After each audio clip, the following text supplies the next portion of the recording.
In this video, you're going to learn how to choose a domain name and hosting service to help you in your quest as an online marketer to maximize traffic and conversion on your website or blog.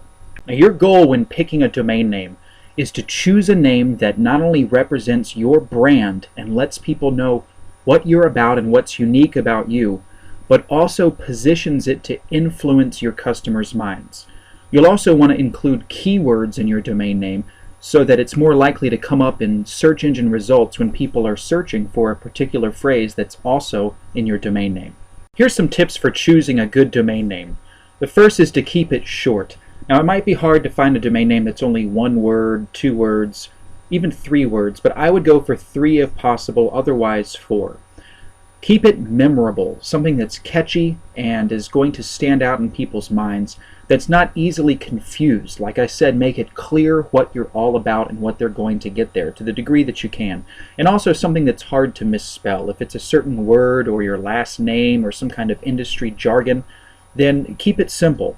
Also, it needs to relate to the core of your business. Like I said, it should tell people what you do and what they can expect once you get there. If you do that, you'll be more likely to get people typing it in, coming to your site, and will be a little more pre-qualified and ready to convert once they get there. Once you've brainstormed a couple suitable domain names, the next step is to search and see if they're available or if someone else is using them already. The easiest way to do this is to not bother checking if they're available as you're brainstorming them, but just make a list on a piece of paper as fast as you can of every possible name and variation that would work for you.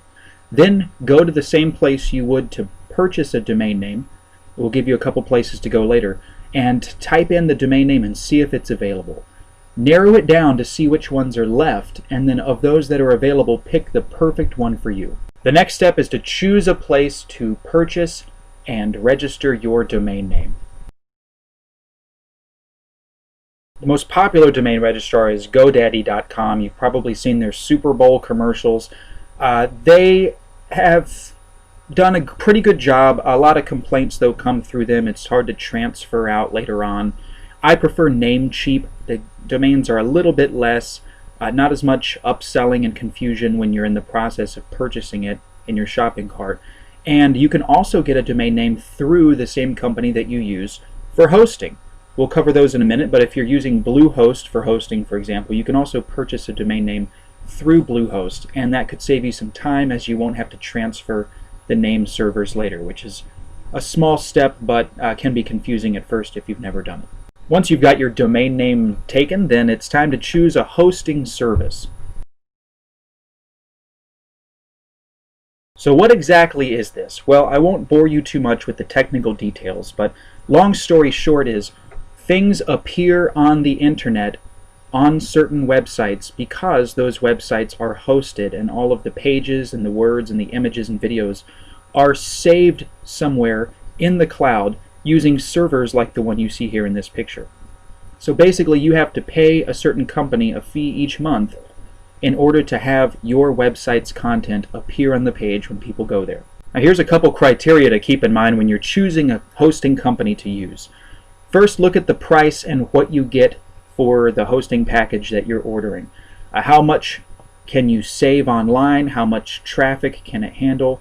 If it's just for a small low traffic website, then just look for something that's less expensive but also has important features for you to use. Something that makes it very easy to upload new plugins for your WordPress site, new content, new videos, easy to give access to someone else, easy to create email addresses and forwarding addresses for your domain name. All right, simple to use, and also how good is their help and support. Do a little research on a company first and find out if you run into trouble, will they pick up the phone? Will they get back to you within a day or two and answer any questions you have? Now, here's a couple hosting companies you can use. GoDaddy offers hosting. Personally, I use Bluehost. It has always met my needs. They allow for unlimited data storage, which is not completely unlimited, but it's more than you'd probably need unless you're a big internet marketer. You pretty much pay for the whole year in advance, and you can host as many domains as you want just with one account. So basically, why pay $10 a month per website if you can just pay $120 a year or whatever and have as many websites as you want.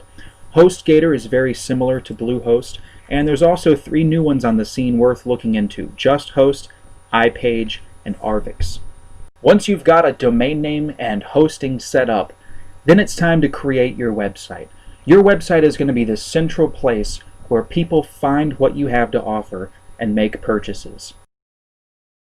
If you'd like to learn even more ways of getting visitors to your website and to make money online, click the subscribe button now in order to follow us and see more of these educational videos as we produce them.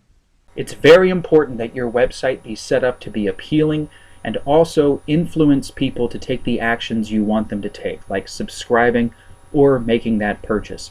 So in order to find out new ways of getting people to your site or helping them to subscribe or turn into a sale, click the subscribe button here and follow us for more educational videos as we come out with them.